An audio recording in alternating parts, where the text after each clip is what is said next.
ਬਿਸਮਿਲ੍ਲਾਹਿਰਰਹਿਮਾਨਿਰਰਹੀਮ ਤੇ अस्सलाम वालेकुम। 25 ਅਪ੍ਰੈਲ ਪਾਕਿਸਤਾਨ ਦੇ ਵਿੱਚ ਹਫਤੇ ਦੀ ਦੁਪਹਿਰ ਤੇ ਅੱਜ ਦੇ ਪੰਜਾਬੀ ਵੀਲੌਗ 'ਚ ਚੜ੍ਹਦੇ ਤੇ ਲਹਿੰਦੇ ਪੰਜਾਬ ਦੇ ਸੱਜਣਾ ਤੇ ਮਿੱਤਰਾਂ, ਭੈਣਾਂ ਤੇ ਭਰਾਵਾਂ, ਮਾਵਾਂ ਤੇ ਬਜ਼ੁਰਗਾਂ ਨੂੰ ਜੀ ਆਇਆਂ ਨੂੰ। ਸਭ ਤੋਂ ਪਹਿਲੇ ਆਸਿਮ ਮੁਨੀਰਜ਼ ਡਿਫੈਕਟੋ ਫਾਰਮ 47 ਮਿਲਟਰੀ ਰਾਜ ਡੇ 147। ਹੁਣ ਚੱਲਨੇ ਜ਼ਰਾ ਅੱਜ ਦੀਆਂ ਗੂੜੀਆਂ ਨਿੱਘੀਆਂ ਤੇ ਸੰਘਣੀਆਂ ਖਬਰਾਂ ਵਾਲੇ ਪਾਸੇ। ਜਿਹੜੀ ਪਹਿਲੀ ਖਬਰ ਤੁਹਾਡੇ ਸਾਹਮਣੇ ਰੱਖਣੀ ਹੈ ਕਿ ਪਾਕਿਸਤਾਨ ਦੇ ਵਿੱਚ ਜਿਹੜਾ ਜ਼ਾਲਮ ਹੈ ਉਹਨੂੰ 2 ਦਿਨ ਵੀ ਝਟਕਾ ਨਹੀਂ ਲੱਗਦਾ ਤੇ ਉਹਦੀ ਜਾਨ ਖਲਾਸੀ ਕਰ ਦਿੱਤੀ ਜਾਂਦੀ ਹੈ। ਜਿਹੜਾ ਮਜ਼ਲੂਮ ਹੈ ਉਹਦੇ ਸਾਲਾ ਸਾਲ ਲੰਘ ਜਾਂਦੇ ਨੇ ਤੇ ਉਹਦੀ ਕੋਈ ਸੁਣਨ ਵਾਲਾ ਨਹੀਂ ਹੁੰਦਾ। ਲਾਹੌਰ ਤੋਂ ਤੁਹਾਡੇ ਸਾਹਮਣੇ ਇੱਕ ਖਬਰ ਰੱਖੀ ਸੀ, ਵੀਡੀਓ ਵੀ ਵਿਖਾਈ ਸੀ, ਲੇਕਿਨ ਉਹ YouTube ਨੇ ਤੁਹਾਨੂੰ ਵਿਖਾਉਣ ਨਹੀਂ ਸੀ ਦਿੱਤੀ ਉਹ ਵੀਡੀਓ, ਕਿਉਂਕਿ ਉਹਨਾਂ ਦੇ ਕਵਾਨੀਨ ਦੇ ਖਿਲਾਫ ਸੀ। ਉਸ ਵੀਡੀਓ ਦੇ ਵਿੱਚ ਇੱਕ ਬੱਸ ਦਾ ਕੰਡਕਟਰ ਜਿਹੜਾ ਸੀ ਉਹ ਇੱਕ ਬੱਚੀ ਨੂੰ ਥੱਪੜ ਮਾਰ ਰਿਹਾ ਸੀ, ਉਹਦੇ ਤੇ ਤਸ਼ੱਦਦ ਕਰ ਰਿਹਾ ਸੀ। ਬਾਅਦ 'ਚ ਇਹ ਪਤਾ ਚੱਲਿਆ ਕਿ ਉਹ ਬੱਚੀ ਵੈਸੇ ਵੀ ਵਿਚਾਰੀ ਸਪੈਸ਼ਲ ਚਾਈਲਡ ਸੀ, ਉਹਨੂੰ ਸ਼ਾਇਦ ਪਤਾ ਨਹੀਂ ਸੀ, ਉਹ ਸ਼ੌਕ ਦੇ ਨਾਲ ਬੱਸ ਦੇ ਵਿੱਚ ਚੜ੍ਹਨਾ ਚਾਹੁੰਦੀ ਸੀ ਤੇ ਉਹ ਉਹਨੂੰ ਉਤਾਰ ਰਿਹਾ ਸੀ ਬਾਰ-ਬਾਰ ਔਰ ਉਹਨੂੰ ਥੱਪੜ ਮਾਰ ਰਿਹਾ ਸੀ, ਉਹਦੇ ਤੇ ਜ਼ੁਲਮ ਕਰ ਰਿਹਾ ਸੀ। ਉਹਨੂੰ ਜ਼ਾਹਿਰ ਅਰੈਸਟ ਕੀਤਾ ਗਿਆ। ਹੁਣ ਲਾਹੌਰ ਤੋਂ ਸਾਡੇ ਸਾਹਮਣੇ ਇਹ ਮੁਕਾਮੀ ਅਦਾਲਤ ਦਾ ਫੈਸਲਾ ਆਇਆ ਕਿ ਉਹਨਾਂ ਨੇ ਉਹਨੂੰ ਅਗਲੇ ਦਿਨ ਹੀ ਉਹਦੀ ਜ਼ਮਾਨਤ ਕਰਕੇ ਤੇ ਉਹਨੂੰ ਰਿਹਾ ਕਰ ਦਿੱਤਾ। ਹੁਣ ਇਹ ਜਿਹੜਾ ਕੰਡਕਟਰ ਹੈ ਇਹ ਜ਼ਾਹਿਰ ਹੈ ਅਗਲੀ ਵਾਰੀ ਇਹਦੇ ਕਾਬੂ ਕੋਈ ਹੋਰ ਚੜ੍ਹੇਗਾ ਤੇ ਉਹਨੂੰ ਬਹੁਤਾ ਮਾਰੇਗਾ, ਕਿਉਂਕਿ ਉਹਨੂੰ ਤੇ ਉਹ ਟੱਚ ਐਂਡ ਗੋ ਹੋਇਆ ਨਾ, ਅੰਦਰ ਗਿਆ ਤੇ ਅਗਲੇ ਦਿਨ ਬਾਹਰ ਆ ਗਿਆ। ਮੈਂ ਇਹ ਨਹੀਂ ਕਹਿੰਦਾ ਵੀ ਉਹਨੂੰ 10 ਸਾਲ ਹੀ ਅੰਦਰ ਰੱਖ ਦੇ, ਲੇਕਿਨ ਥੋੜ੍ਹਾ ਜਿਹਾ ਵੇਲਾ ਅੰਦਰ ਰੱਖ ਦੇ ਤਾਂ ਕਿ ਉਹਨੂੰ ਵੀ ਇਸ ਗੱਲ ਤੋਂ ਇਬਰਤ ਆਉਂਦੀ ਤੇ ਨਾਲ ਵੇਖਣ ਵਾਲਿਆਂ ਨੂੰ ਵੀ ਇਬਰਤ ਆਉਂਦੀ। ਅੱਗੇ ਚੱਲਨੇ, ਅਗਲੀ ਖਬਰ ਤੁਹਾਡੇ ਸਾਹਮਣੇ ਅਸੀਂ ਇੱਕ ਉਰਦੂ ਵੀਲੌਗ ਦੇ ਵਿੱਚ FBI ਦੇ ਅਫਸਰ ਦਾ ਖਤ ਰੱਖਿਆ, ਡਿਟੇਲ ਵੀ ਉਹਦੇ 'ਚ ਗੱਲ ਕੀਤੀ ਹੈ। ਇੱਥੇ ਸਾਰੀ ਡਿਟੇਲ ਨਹੀਂ ਕਰਾਂਗੇ, ਸਿਰਫ ਇੰਨਾ ਦੱਸਾਂਗੇ ਵੀ ਇੱਕ ਅਫਸਰ FBI ਦਾ ਜਿਹਦੀ ਤਨਖਾਹ 1,22,000 ਹੈ, ਉਹਨੇ ਵਜ਼ੀਰ ਆਜ਼ਮ ਨੂੰ ਕਿਹਾ ਹੈ ਫਾਰਮ 47 ਦੇ ਕਿ ਮੇਰਾ ਘਰ ਨਹੀਂ ਚੱਲਦਾ, ਮੈਨੂੰ ਬਰਾਏ ਮਿਹਰਬਾਨੀ ਕਰਪਸ਼ਨ ਕਰਨ ਦੀ ਇਜਾਜ਼ਤ ਦਿਓ। ਲੋਕੀ ਇੱਥੋਂ ਤੱਕ ਗੁਰਬਤ ਦੀ ਵਜ੍ਹਾ ਤੋਂ ਮਜਬੂਰ ਹੋ ਗਏ ਨੇ ਕਿ ਇੱਕ CSP ਆਫਿਸਰ ਜਿਹੜਾ ਹੈ ਉਹ ਕਹਿ ਰਿਹਾ ਹੈ ਕਿ ਮੈਨੂੰ ਹੁਣ ਕਰਪਸ਼ਨ ਕਰਨ ਦੀ ਇਜਾਜ਼ਤ ਦਿਓ, 1,22,000 ਰੁਪਏ ਨਾਲ ਮੇਰਾ ਘਰ ਨਹੀਂ ਚੱਲਦਾ। ਅਗਲੀ ਖਬਰ ਲੈਣੇ ਜੀ ਇਸਲਾਮਾਬਾਦ ਤੋਂ ਇੱਕ ਸੀਨੀਅਰ ਸਾਫੀ ਅਬਾਸ ਅਹਿਮਦ ਸਾਹਿਬ ਦੀ ਖਬਰ ਹੈ। ਉਹ ਕਹਿੰਦੇ ਨੇ ਕਿ ਇਸਲਾਮਾਬਾਦ ਦੇ ਵਿੱਚ ਇੱਕ SHO ਹੈ ਜਿਹੜਾ ਮੀਡੀਆ ਦੇ ਦੋਸਤਾਂ ਨੂੰ ਸਰੇਆਮ ਇਹ ਕਹਿੰਦਾ ਕਿ ਮੈਨੂੰ ਕੋਈ ਹਿਲਾ ਨਹੀਂ ਸਕਦਾ, ਮੈਂ 35 ਲੱਖ ਰੁਪਈਆ ਮੰਥਲੀ ਦਿੰਦਾ, 35 ਲੱਖ ਰੁਪਈਆ ਉੱਤੇ ਆਪਣੇ ਅਫਸਰਾਨ ਨੂੰ ਜਿਹੜਾ ਉਹ ਮੰਥਲੀ ਦਿੰਦਾ। ਇਸ ਲਈ ਮੇਰੇ ਖਿਲਾਫ ਸਾਫੀ ਖਬਰ ਲਾ ਲੈਣ, ਮੇਰੇ ਖਿਲਾਫ ਫੇਕ ਖਬਰਾਂ ਚਲਾਓ ਤੇ ਭਾਵੇਂ ਸੱਚੀਆਂ ਚਲਾਓ, ਟੌਪ ਸਟੋਰੀ ਚਲਾਓ ਤੇ ਭਾਵੇਂ ਸੋਸ਼ਲ ਮੀਡੀਆ ਤੇ ਟਵੀਟ ਕਰੋ, ਜੋ ਕਰ ਸਕਦੇ ਜੇ ਕਰ ਲਓ, ਮੈਨੂੰ ਇੱਥੋਂ ਨਹੀਂ ਹਟਾ ਸਕਦੇ। ਐਸੇ ਸਵਾਦ ਤੇ ਆਇਆ ਨਾ, ਕੌਨਫੀਡੈਂਸ ਤੇ ਆਇਆ SHO ਨੂੰ।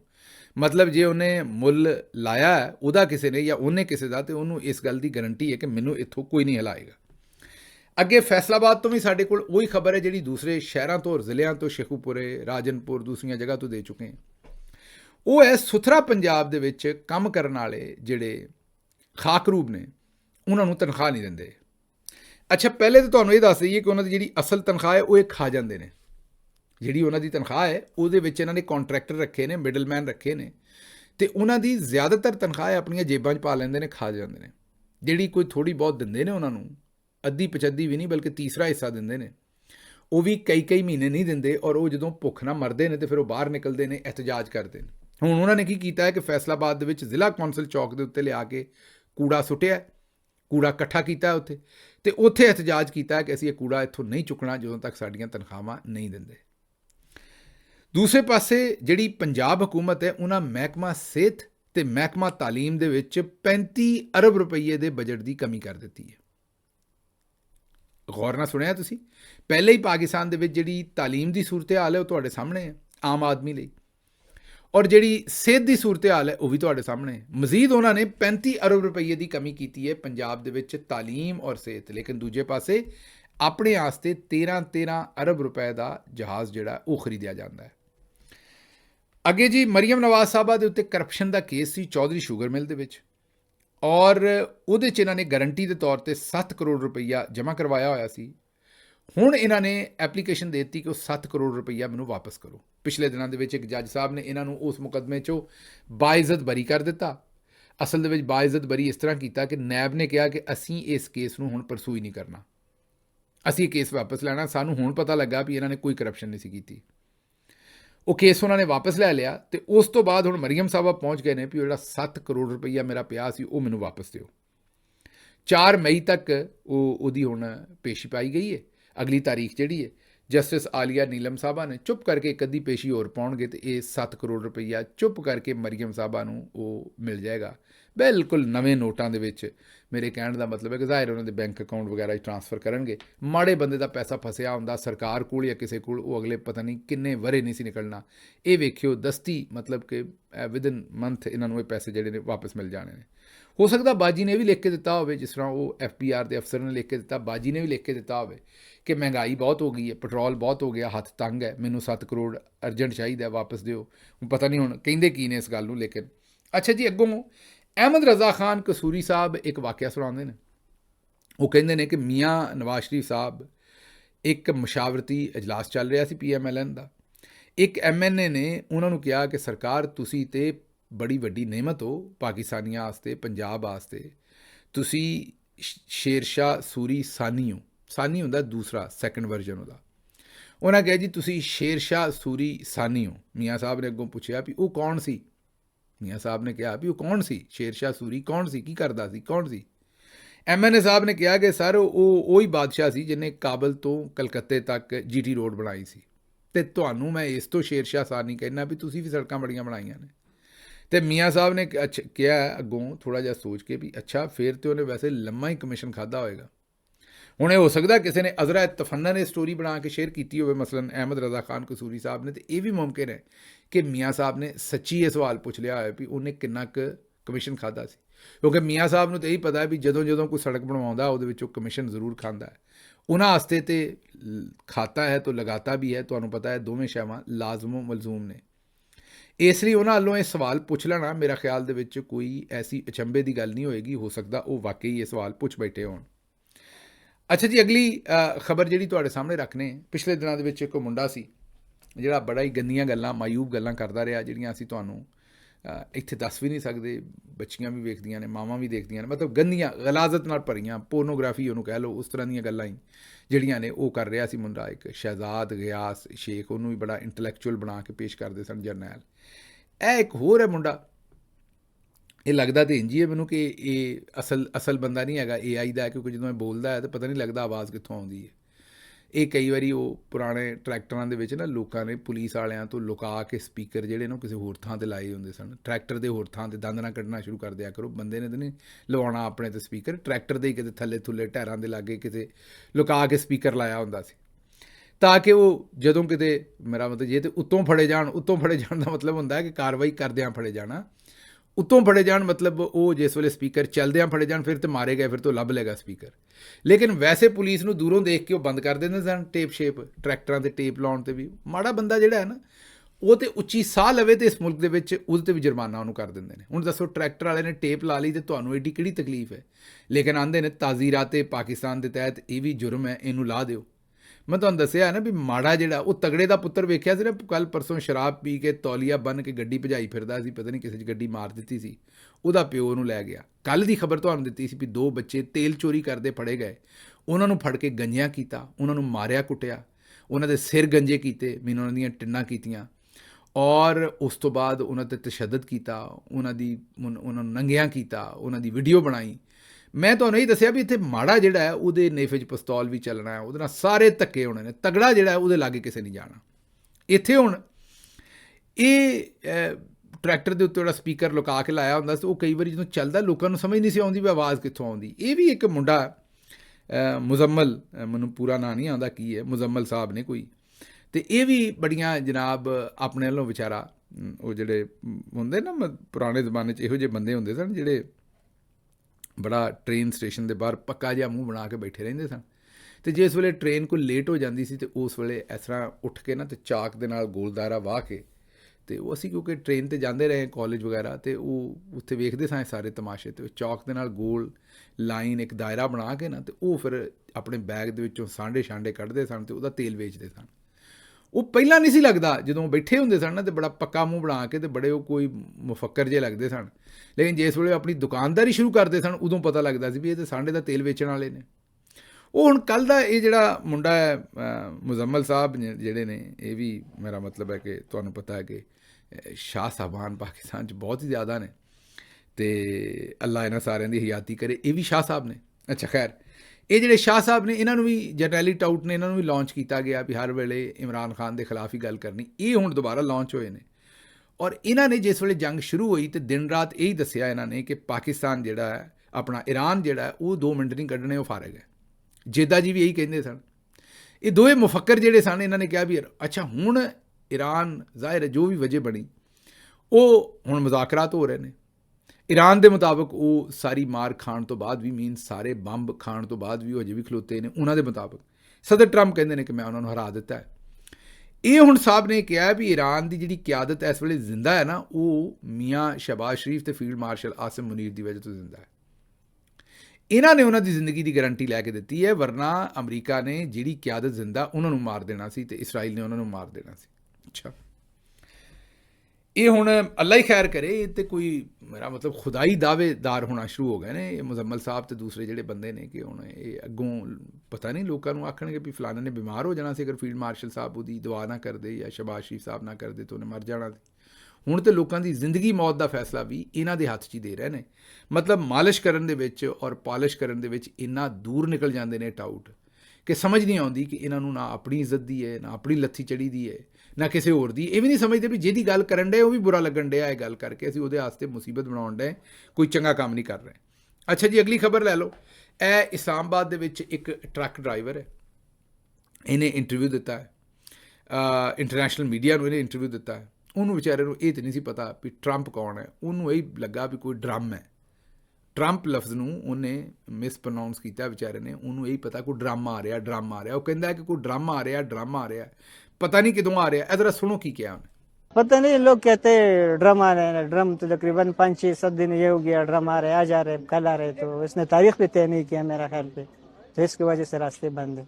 सुन लिया जी। ये हुण मजबूर लोग ने जिन्होंने ये भी नहीं पता भी सदर ट्रंप कौन है, ਉਹਦਾ ਨਾਂ ਕੀ ਹੈ, ਕਿਹੜੀ ਬਲਾ ਹੈ, ਉਹਨੇ ਇੱਥੇ ਆ ਕੇ ਕੀ ਕਰਨਾ ਹੈ। ਉਹਨੇ ਕਿਹਾ ਵੀ ਸਾਨੂੰ ਤਾਂ ਹੀ ਪਤਾ ਲੱਗਾ ਵੀ ਡਰਮ ਆ ਰਿਹਾ ਤੇ ਉਹਨੇ ਹੁਣ ਪਤਾ ਨਹੀਂ ਕਿਦੋਂ ਆਉਣਾ ਤੇ ਸਾਨੂੰ ਇੱਥੇ ਰੋਕਿਆ, ਸਾਡਾ ਨੁਕਸਾਨ ਹੋ ਰਿਹਾ। ਇਹ ਇਸਲਾਮਾਬਾਦ ਸਾਰੇ ਨੂੰ ਇਸ ਵੇਲੇ ਇਸ ਤਰ੍ਹਾਂ ਹੀ ਹੈ ਕਿ ਕਿਸੇ ਨੇ ਅੱਜ ਸੋਸ਼ਲ ਮੀਡੀਆ 'ਤੇ ਲਿਖਿਆ ਸੀ ਕਿ 3 ਮੁਲਕਾਂ ਦੇ ਦਰਮਿਆਨ ਜੰਗ ਹੈ। ਇੱਕ ਤਹਿਰਾਨ ਈਰਾਨ ਦਾ ਦਾਰੁਲ ਹਕੂਮਤ, ਦੂਸਰਾ ਤੁਹਾਨੂੰ ਪਤਾ ਹੈ ਕਿ ਇਸਰਾਈਲ ਦਾ ਦਾਰੁਲ ਹਕੂਮਤ, ਤੇ ਚੌਥਾ ਆਪਣਾ ਤੀਸਰਾ ਅਮਰੀਕਾ ਦਾ ਦਾਰੁਲ ਹਕੂਮਤ। ਉਹ ਤਿੰਨੋਂ ਖੋਲ੍ਹੇ ਨੇ ਅਤੇ ਜਿੱਥੇ ਮੁਜ਼ਾਕਰਾਤ ਹੋਣੇ ਨੇ ਉਹ ਦਾਰੁਲ ਹਕੂਮਤ ਪੂਰਾ ਬੰਦ ਹੈ, ਜਿਹਦਾ ਨਾਂ ਇਸਲਾਮਾਬਾਦ ਹੈ। ਹੁਣ ਲੋਕੀ ਕਹਿੰਦੇ ਨੇ ਵੀ ਜੰਗ ਉੱਥੇ ਲੱਗੀ ਹੈ, ਮੁਸੀਬਤ ਇਹਨਾਂ ਨੂੰ ਪਾ ਦਿੱਤੀ ਹੈ ਸਾਰਿਆਂ ਨੂੰ। ਰਾਤੀ ਵੀ ਜਿਹੜੀ ਰਾਤ ਗੁਜ਼ਰੀ ਹੈ ਇਸਲਾਮਾਬਾਦ ਦੇ ਵਿੱਚ, ਰਾਤ 12-1 ਵਜੇ ਦੇ ਕਰੀਬ ਲੋਕੀ 2-2 ਘੰਟੇ ਸੜਕ ਦੇ ਉੱਤੇ ਜਿਹੜੇ ਨੇ ਉਹ ਵਿਚਾਰੇ ਫਸੇ ਰਹੇ ਨੇ ਔਰ ਬੜੀ ਮੁਸੀਬਤ ਨਾਲ ਘਰਾਂ ਨੂੰ ਗਏ ਨੇ। ਇਹ ਬਹੁਤ ਹੀ ਇੱਕ ਸ਼ਰਮਨਾਕ ਉੱਥੇ ਲੋਕਾਂ ਦੇ ਨਾਲ ਸਲੂਕ ਕੀਤਾ ਜਾ ਰਿਹਾ। ਐਂਬੂਲੈਂਸਾਂ ਬੰਦ, ਫਾਰਮਾਸਿਊਟੀਕਲ ਜਿਹੜੀਆਂ ਦਵਾਈਆਂ ਸਪਲਾਈ ਕਰਦੇ ਨੇ ਬੰਦ, ਸਬਜ਼ੀ ਮੰਡੀ ਬੰਦ, ਦੁਕਾਨਾਂ ਬੰਦ। ਮਤਲਬ ਲੋਕਾਂ ਦੀ ਜ਼ਿੰਦਗੀ ਇਸਲਾਮਾਬਾਦ ਦੇ ਵਿੱਚ ਅਜ਼ਾਬ ਕਰ ਦਿੱਤੀ ਹੈ। ਮੁਜ਼ਾਕਰਾਤ ਪਤਾ ਨਹੀਂ ਹੋਣੇ ਨੇ ਕਿ ਨਹੀਂ ਹੋਣੇ, ਲੇਕਿਨ ਲੋਕਾਂ ਦੀ ਜ਼ਿੰਦਗੀ ਜਿਹੜੀ ਹੈ ਉੱਥੇ ਬਹੁਤ ਜ਼ਿਆਦਾ ਇਹਨਾਂ ਨੇ ਅਜ਼ਾਬ ਬਣਾ ਦਿੱਤੀ ਹੈ। ਅੱਗੇ ਚੱਲਦੇ ਹਾਂ ਜੀ। ਅਗਲੀ ਖਬਰ ਜਿਹੜੀ ਹੈ ਉਹ ਇਜਾਜ਼ ਚੌਧਰੀ ਸਾਹਿਬ, ਉਹਨਾਂ ਨੂੰ ਹਸਪੀਟਲ ਲਿਆ ਕੇ ਫਿਰ ਉਹਨਾਂ ਦੇ ਟੈਸਟ ਕੀਤੇ ਨੇ, ਉਹਨਾਂ ਦੇ ਗੁਰਦੇ ਫੇਲ ਹੋਏ ਨੇ, ਬਜ਼ੁਰਗ ਨੇ, ਉਹਨਾਂ ਨੂੰ ਰਿਹਾਈ ਦੇ ਕੇ ਇਹ ਰਾਜ਼ੀ ਕੋਈ ਨਹੀਂ। ਅਤੇ ਇਸਾਰ ਰਾਣਾ ਸਾਹਿਬ ਨੇ ਉਹਦੇ ਉੱਤੇ ਬੜਾ ਖੂਬਸੂਰਤ ਤਜਜ਼ੀਆ ਕੀਤਾ। ਉਹਨਾਂ ਨੇ ਕਿਹਾ ਕਿ ਉਹ ਜਿਹੜਾ 50 ਰੁਪਏ ਦਾ ਸਟੈਂਪ ਪੇਪਰ ਸੀ, ਉਹ ਸਟੈਂਪ ਪੇਪਰ ਸੀ ਨਾ 50 ਰੁਪਏ ਦਾ, ਜਿੱਤੇ ਨਵਾਜ਼ ਸ਼ਰੀਫ ਸਾਹਿਬ ਨੂੰ ਬਾਹਰ ਭੇਜਿਆ ਸੀ। ਉਹਨਾਂ ਨੇ ਕਿਹਾ ਕਿ ਉਹ ਇਜਾਜ਼ ਚੌਧਰੀ ਭਲੇ ਉਹ ਨਾਜ਼ੁਕ ਸੂਰਤ ਹਾਲ 'ਚ ਨੇ, ਭਲੇ ਉਹਨਾਂ ਦੇ ਹੁਣ ਕਾਰਡੀਅਕ ਪ੍ਰੋਬਲਮ ਵੀ ਬਣੇ ਨੇ, ਭਲੇ ਉਹਨਾਂ ਦੇ ਗੁਰਦਿਆਂ ਦੇ ਪ੍ਰੋਬਲਮ ਵੀ ਬਣੇ ਨੇ, ਲੇਕਿਨ ਉਹ ਕਹਿੰਦੇ ਨੇ ਕਿ 50 ਰੁਪਏ ਵਾਲਾ ਜਿਹੜਾ ਸਟੈਂਪ ਪੇਪਰ ਵਾਲੀ ਫੈਸਿਲਿਟੀ ਹੈ ਉਹ ਸਿਰਫ ਨਵਾਜ਼ ਸ਼ਰੀਫ ਲਈ ਸੀ। ਉਹ ਇਜਾਜ਼ ਚੌਧਰੀ ਸਾਹਿਬ ਵਾਸਤੇ ਚਲੋ ਮੁਲਕ ਤੋਂ ਬਾਹਰ ਜਾਣਾ ਤੇ ਛੱਡੋ, ਜੇਲ੍ਹ ਤੋਂ ਬਾਹਰ ਆ ਕੇ ਹਸਪਤਾਲ ਤੋਂ ਇਲਾਜ ਕਰਾਉਣ ਦੀ ਫੈਸਿਲਿਟੀ ਵੀ ਉਹਨਾਂ ਨੂੰ ਨਹੀਂ ਦਿੱਤੀ ਜਾ ਰਹੀ। ਅੱਛਾ ਜੀ, ਅੱਗੋਂ ਇਸ ਵੇਲੇ ਇੱਕ ਅਗਲੀ ਖਬਰ ਲੈ ਲਓ ਸਾਡੇ ਕੋਲ, ਔਰ ਉਹ ਖਬਰ ਇਹ ਹੈ ਕਿ ਜਿਹੜੇ ਵਜ਼ੀਰ ਦਿਫਾ ਨੇ ਇੰਡੀਆ ਦੇ, ਉਹ ਜਰਮਨੀ ਦੇ ਵਿੱਚੋਂ ਆਬਦੋਜ਼ ਖਰੀਦ ਰਹੇ ਸਨ ਅਤੇ ਉੱਥੇ ਆਬਦੋਜ਼ ਦੇ ਵਿੱਚ ਜਾ ਡਿੱਗੇ। ਇੰਡੀਆ ਦੇ ਨਾਲ ਵੀ ਰੋਜ਼ ਹੀ ਕੋਈ ਨਾ ਕੋਈ ਹਾਦਸਾ ਹੁੰਦਾ, ਕਦੇ ਉਹਨਾਂ ਦਾ ਜਹਾਜ਼ ਡਿੱਗਿਆ ਹੁੰਦਾ। ਹੁਣ ਉਹਨਾਂ ਦੇ ਵਜ਼ੀਰ ਦਿਫਾ ਸਾਹਿਬ ਜਿਹੜੇ ਨੇ ਉਹ ਮਤਲਬ ਉਹਨਾਂ ਦਾ ਕੋਈ, ਮੈਨੂੰ ਲੱਗਦਾ ਹੈ ਕਿ ਸਿਤਾਰਾ ਹੀ ਗਰਦਿਸ਼ 'ਚ ਹੈ। ਅੱਜ ਕੱਲ੍ਹ ਜਿਹੜੀ ਵੀ ਖਬਰ ਉਹਨਾਂ ਦੇ ਬਾਰੇ ਆਉਂਦੀ ਹੈ ਉਹ ਇਹੋ ਜਿਹੀ ਆਉਂਦੀ ਹੈ ਜਿਹਦੇ ਨਾਲ ਉਹਨਾਂ ਵਾਸਤੇ ਹਜ਼ੀਮਤ ਦਾ ਕੋਈ ਨਾ ਕੋਈ ਬਾਇਸ ਬਣਦੇ ਨੇ। ਆਬਦੋਜ਼ ਜਿਹੜੀ ਹੈ ਉਹ ਖਰੀਦਣੀ ਉਹਨਾਂ ਨੇ ਮੇਰੇ ਖਿਆਲ ਜਰਮਨੀ ਕੋਲੋਂ, ਉਹਨੂੰ ਚੈੱਕ ਕਰ ਰਹੇ ਸਨ ਅਤੇ ਉਹਦੇ ਦਰਵਾਜ਼ੇ 'ਚ ਫਸ ਗਏ। ਉਹ ਜ਼ਾਹਿਰ ਹੈ ਜਿਸ ਵੇਲੇ ਥੱਲੇ ਉਤਰ ਰਹੇ ਸਨ ਉਹਦੇ ਵਿੱਚ, ਅਤੇ ਉੱਥੇ ਉਹ ਫਸ ਗਏ, ਤਾਂ ਬੜੀ ਮੁਸ਼ਕਿਲ ਉਹਨਾਂ ਨੂੰ ਫਿਰ ਉੱਥੋਂ ਕੱਢਿਆ। ਸੱਟ ਵੀ ਬੜੀ ਭੈੜੇ ਥਾਂ 'ਤੇ ਲੱਗੀ ਉਹਨਾਂ ਦੇ, ਗੋਡੇ 'ਤੇ ਸੱਟ ਲੱਗੀ ਉਹਨਾਂ ਦੇ, ਅਤੇ ਉਹ ਡਿੱਗੇ ਨੇ ਜਿਸ ਵੇਲੇ, ਤੁਹਾਨੂੰ ਵੀਡੀਓ ਨਾਲ ਵਿਖਾ ਰਹੇ, ਅਤੇ ਉਹਨਾਂ ਦਾ ਜ਼ਾਹਿਰ ਹੈ ਬੁਰਾ ਹਾਲ ਹੋਇਆ। ਲੇਕਿਨ ਚਲੋ ਅਸੀਂ ਦੁਆ ਗੋ ਹੀ ਹੈ ਕਿ ਉਹ ਵੀ ਥੋੜ੍ਹਾ ਜਿਹਾ ਧਿਆਨ ਕਰਨ, ਕਿਉਂਕਿ ਜਦੋਂ ਦਾ ਉਹਨਾਂ ਨੇ ਪਾਕਿਸਤਾਨ ਨਾਲ ਵਿਗਾੜੀ ਹੈ, ਕਦੀ ਮੈਂ ਜਿਸ ਤਰ੍ਹਾਂ ਦੱਸਿਆ ਵੀ ਦੂਸਰੇ ਦਿਨ ਜਹਾਜ਼ ਡਿੱਗ ਪੈਂਦਾ ਅਤੇ ਕਦੀ ਕੁਛ ਹੋਰ ਡਿੱਗ ਪੈਂਦਾ। ਅੱਗੋਂ ਮੀਰਾ ਜੀ ਦੀ ਇੱਕ ਸਟੇਟਮੈਂਟ ਆਈ ਹੈ, ਉਹਨਾਂ ਨੇ ਕਿਹਾ ਮੈਂ ਮਰੀਮ ਨਵਾਜ਼ ਕੀ ਤਰ੍ਹਾਂ ਕੰਮ ਕਰਤੀ ਹੂੰ। ਇਹ ਮੈਂ ਉਰਦੂ 'ਚ ਇਸ ਲਈ ਪੜ੍ਹਿਆ ਵੀ ਅੱਗੇ ਪਿੱਛੇ ਨਾ ਕਰਦੇ ਹਾਂ ਸਟੇਟਮੈਂਟ, ਜਿੰਨੀ ਗੱਲ ਉਹਨਾਂ ਨੇ ਕੀਤੀ ਹੈ ਉਹ ਤੁਹਾਨੂੰ ਦੱਸੀ ਹੈ। ਉਹਨਾਂ ਨੇ BBC ਨੂੰ ਇੱਕ ਇੰਟਰਵਿਊ ਦਿੱਤਾ, ਉਹਦੇ 'ਚ ਉਹਨਾਂ ਨੇ ਕਿਹਾ ਕਿ ਮੈਂ ਵਰਕਿੰਗ ਵੂਮਨ ਹਾਂ ਔਰ ਮੈਂ ਮਰੀਮ ਨਵਾਜ਼ ਦੀ ਤਰ੍ਹਾਂ ਕੰਮ ਕਰਦੀ ਹਾਂ। ਐਗਜ਼ੈਕਟ ਸਟੇਟਮੈਂਟ ਹੈ, ਮੈਂ ਮਰੀਮ ਨਵਾਜ਼ ਕੀ ਤਰ੍ਹਾਂ ਕੰਮ ਕਰਤੀ ਹੂੰ, ਇਹ ਉਹਨਾਂ ਨੇ ਸਟੇਟਮੈਂਟ ਦਿੱਤੀ ਹੈ। ਗੱਲ ਤਾਂ ਉਹਨਾਂ ਦੀ ਠੀਕ ਹੈ, ਇਹ ਤਾਂ ਹੁਣ ਤੁਸੀਂ ਨਹੀਂ ਕਰ ਸਕਦੇ ਵੀ ਇੱਕ ਬੰਦੇ ਦਾ ਕੰਮ ਇਹ ਹੈ ਅਤੇ ਉਹਨੂੰ ਇੱਜ਼ਤ ਘੱਟ ਦੇਣੀ ਅਤੇ ਫਲਾਨਾ। ਸ਼ਹਿਰੀ ਤਾਂ ਸਾਰੇ ਬਰਾਬਰ ਨੇ, ਅਤੇ ਹਰ ਬੰਦਾ ਆਪਣਾ ਆਪਣਾ ਕੰਮ ਕਰਦਾ, ਜਿਹੜਾ ਕੰਮ ਉਹਨੂੰ ਰੱਬ ਨੇ ਦਿੱਤਾ ਹੋਇਆ, ਉਹਨੂੰ ਹੁਨਰ ਦਿੱਤਾ ਹੈ, ਜਾਂ ਉਹਨੇ ਆਪਣੇ ਲਈ ਉਹ ਆਪ ਹੁਨਰ ਚੁਣਿਆ ਵੀ ਮੈਂ ਇਹ ਕੰਮ ਜ਼ਰੂਰ ਕਰਨਾ। ਹੁਣ ਮੀਰਾ ਜੀ ਜਿਹੜੇ ਨੇ ਉਹਨਾਂ ਨੇ ਹੋਰ ਵੀ ਬੜੀਆਂ ਗੱਲਾਂ ਕੀਤੀਆਂ ਨੇ ਸਾਰੀਆਂ। ਉਹਨਾਂ ਨੇ ਕਿਹਾ ਕਿ ਮੈਂ ਜਿਹੜੀ ਹੈ ਉਹ ਮਾਧੁਰੀ, ਜਿਸ ਤਰ੍ਹਾਂ ਇੱਕ ਬਹੁਤ ਵੱਡੀ ਐਕਟਰੈਸ ਹੈ ਇੰਡੀਆ ਦੀ, ਮੈਂ ਵੀ ਪਾਕਿਸਤਾਨ ਦੀ, ਉਹਨਾਂ ਨੇ ਕਿਹਾ ਬਹੁਤ ਵੱਡੀ ਐਕਟਰੈਸ ਹੈ, ਔਰ ਬਾਕੀ ਵੀ ਉਹਨਾਂ ਨੇ ਗੱਲਾਂ। ਲੇਕਿਨ ਇਹ ਜਿਹੜੀ ਉਹਨਾਂ ਦੀ ਸਟੇਟਮੈਂਟ ਹੈ ਇਹ ਸੋਸ਼ਲ ਮੀਡੀਆ 'ਤੇ ਬਹੁਤ ਚੱਲ ਰਹੀ ਹੈ, ਜਿਹਦੇ 'ਚ ਉਹਨਾਂ ਨੇ ਕਿਹਾ ਕਿ ਮੈਂ ਮਰੀਮ ਨਵਾਜ਼ ਦੀ ਤਰ੍ਹਾਂ ਕੰਮ ਕਰਦੀ। ਹੁਣ ਅੱਲਾ ਹੀ ਖੈਰ ਕਰੇ ਕਿਤੇ ਇਹ ਗੁੱਸਾ ਕਰਕੇ, ਕਿਉਂਕਿ ਬਾਜੀ ਦੇ ਨਾਲ ਆਪਣੇ ਆਪ ਨੂੰ ਰਲਾਉਣਾ ਤੇ ਬੜਾ ਮੁਸ਼ਕਿਲ ਹੋ ਜਾਂਦਾ। ਅਗਰ ਇਹ ਕੋਸ਼ਿਸ਼ ਕਰ ਬੈਠੇ ਨੇ ਮੀਰਾ ਸਾਹਿਬਾ, ਤੇ ਫਿਰ ਅੱਲਾ ਹੀ ਖੈਰ ਕਰੇ, ਉਹਨਾਂ ਨੂੰ ਕੋਈ ਸਮਝ ਲਿਓ ਨਾ ਨੁਕਸਾਨ ਨਾ ਹੋ ਜਾਏ ਉਹਨਾਂ ਨਾਲ, ਉਹਨਾਂ 'ਤੇ ਕੋਈ ਪਰਚੇ ਸ਼ਰਚੇ ਨਾ ਕਰਾ ਦੇਣ, ਮੈਂ ਇਹੀ ਕਹਿ ਸਕਦਾ। ਅੱਗੋਂ ਆਖਰੀ ਖਬਰ, ਜੇਦਾ ਜੀ ਤੁਹਾਨੂੰ ਪਤਾ ਹੈ ਕਿ ਜਦੋਂ ਤੱਕ ਕੋਈ ਨਵੀਂ ਗੱਲ ਨਾ ਛੱਡ ਦੇਣ, ਉਹ ਕਹਿੰਦੇ ਨੇ ਕਿ ਜਦੋਂ ਅਮਰੀਕੀ ਸਦਰ ਨੂੰ ਹਸਪਤਾਲ ਲੈ ਕੇ ਜਾਇਆ ਜਾਂਦਾ ਹੈ ਅਤੇ ਉਹਨੂੰ ਬੇਹੋਸ਼ੀ ਦਾ ਇੰਜੈਕਸ਼ਨ ਲਾਣਾ ਹੋਵੇ ਅਗਰ, ਅਤੇ ਸਪੀਕਰ ਫੋਨ ਦੇ ਉੱਤੇ ਨਾਇਬ ਸਦਰ ਨੂੰ ਲਿਆ ਜਾਂਦਾ ਹੈ, ਫਿਰ ਇੰਜੈਕਸ਼ਨ ਜਿਹੜਾ ਲਾਉਣਾ ਸ਼ੁਰੂ ਕੀਤਾ ਜਾਂਦਾ ਹੈ, 10 ਦੀ ਉਲਟੀ ਗਿਣਤੀ ਸ਼ੁਰੂ ਕੀਤੀ ਜਾਂਦੀ ਹੈ। ਜਦੋਂ ਹੀ ਡਾਕਟਰ 0 'ਤੇ ਪਹੁੰਚਦਾ ਹੈ ਤਾਂ ਸਦਰ ਬੇਹੋਸ਼ ਹੋ ਜਾਂਦਾ ਹੈ, ਅਤੇ ਨਾਇਬ ਸਦਰ ਜਿਹੜਾ ਉਹ ਸਦਰ ਬਣ ਜਾਂਦਾ ਹੈ। ਇਹ ਹੁਣ ਅਸਲ ਦੇ ਵਿੱਚ ਜੇਦਾ ਜੀ ਨੂੰ ਨਹੀਂ ਕੁਛ ਕਹੋ, ਇਹ ਤੁਹਾਡਾ ਸਾਰਿਆਂ ਦਾ ਕਸੂਰ ਹੈ, ਜਿਹੜਾ ਸਾਰੀ ਉਮਰ ਜੇਦਾ ਜੀ ਨੂੰ ਤੁਸੀਂ ਬੜਾ ਵੱਡਾ ਦਾਨਿਸ਼ਵਰ ਸਮਝਦੇ ਰਹੇ ਹੋ। ਇਹ ਤੁਹਾਡੇ ਅਮਾਲ ਦੀ ਸਜ਼ਾ ਹੈ ਤੁਹਾਨੂੰ, ਜਿਸ ਤਰ੍ਹਾਂ ਸ਼ਹਿਬਾਜ਼ ਸ਼ਰੀਫ ਸਾਹਿਬ ਲੀਡਰ ਦੇ ਤੌਰ 'ਤੇ ਤੁਹਾਡੀ ਸਜ਼ਾ ਨੇ, ਜੇਦਾ ਜੀ ਦਾਨਿਸ਼ਵਰ ਦੇ ਤੌਰ 'ਤੇ ਨੇ। ਹੁਣ ਜੇਦਾ ਜੀ ਨੂੰ ਕੋਈ ਦੱਸੇ ਕਿ ਆਪਰੇਸ਼ਨ ਥੀਏਟਰ ਦੇ ਅੰਦਰ ਕੁਝ ਮਰੀਜ਼ ਮਤਲਬ ਕਿ 3 ਤੱਕ ਹੀ ਅਜੇ ਨੰਬਰ ਗਿਣਿਆ ਜਾਂਦਾ ਅਤੇ ਉਹ ਬੇਹੋਸ਼ ਹੋ ਜਾਂਦੇ ਨੇ, ਕੋਈ ਪਹਿਲੇ 'ਤੇ, ਕੋਈ ਚੌਥੇ 'ਤੇ, ਕੋਈ 5ਵੇਂ 'ਤੇ। ਅਤੇ ਇਹ ਅਗਰ ਸਦਰ ਜਿਹੜਾ ਉਹ ਤੀਸਰੇ 'ਤੇ ਬੇਹੋਸ਼ ਹੋ ਗਿਆ, ਅਤੇ ਤੁਹਾਡੇ ਮੁਤਾਬਕ 0 'ਤੇ ਉਹਨੇ ਸਦਰ ਬਣਨਾ ਹੈ, ਅਤੇ ਜਿਹੜਾ 7 ਦੀ ਜਿਹੜੀ ਗਿਣਤੀ ਉਹਦੇ ਦਰਮਿਆਨ ਕੁਛ ਹੋ ਗਿਆ, ਤਾਂ ਫਿਰ ਕੀ ਕਰੋਗੇ? ਕੌਣ ਲੋਕ ਹੋ ਤੁਸੀਂ ਯਾਰ? ਮੇਰਾ ਮਤਲਬ ਹੈ ਕਿ ਉਹ ਕੋਈ ਮਤਲਬ ਮੈਂ ਕੀ ਕਵਾਂ ਇਸ ਗੱਲ ਦਾ। ਹਾਂ, ਜ਼ਾਹਿਰ ਹੈ ਜਿਹੜਾ ਨਾਇਬ ਸਦਰ ਹੈ ਉਹਨੂੰ ਇਸ ਲਈ ਮੁੰਤਖਬ ਕੀਤਾ ਜਾਂਦਾ ਹੈ ਕਿ ਅਗਰ ਸਦਰ ਜਿਹੜਾ ਉਹ ਆਪਣਾ ਕੰਮ ਕਰਨ ਦੇ ਕਾਬਿਲ ਨਾ ਹੋਵੇ ਕਿਸੇ ਵੀ ਵਜ੍ਹਾ ਤੋਂ, ਅਤੇ ਉਹ ਨਾਇਬ ਸਦਰ ਜਿਹੜਾ ਸਦਰ ਹੈ ਅਮਰੀਕਾ ਦਾ, ਇਹ ਅਮਰੀਕਾ ਦਾ ਕੌਨਸਟੀਟਿਊਸ਼ਨ ਕਹਿੰਦਾ ਹੈ। ਅਤੇ ਜਿਸ ਵੇਲੇ ਅਮਰੀਕੀ ਸਦਰ ਆਪਰੇਸ਼ਨ ਥੀਏਟਰ ਚਲਾ ਗਿਆ ਔਰ ਉਹ ਬੇਹੋਸ਼ੀ ਦੇ ਆਲਮ 'ਚ ਹੈ, ਔਰ ਉਸ ਵੇਲੇ ਕੋਈ ਹਮਲਾ ਹੋ ਜਾਂਦਾ ਅਮਰੀਕਾ ਦੇ ਉੱਤੇ, ਅਤੇ ਉਹੀ ਸਦਰ ਹੈ। ਇਹਦੇ 'ਚ ਗਿਣਤੀ ਕਿਉਂ ਗਿਣਨੀ ਹੈ? ਸਦਰ ਦੇ ਨਾਲ 24 ਘੰਟੇ ਉਹਨਾਂ ਦਾ ਸਟਾਫ ਹੈ, ਚੀਫ ਆਫ ਸਟਾਫ ਹੈ।